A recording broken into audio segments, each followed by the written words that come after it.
Baru saja meninggalkan Banda Aceh di kapal menuju ke Sabang, ke Pulau W, ke kilometer 0.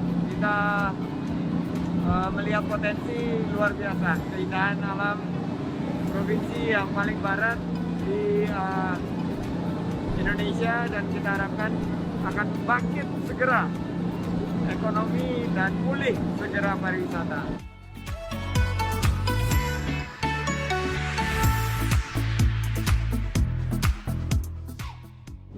Kita nyampe di Sabang yang selalu kita sebut-sebut sebagai Sabang sampai Merauke.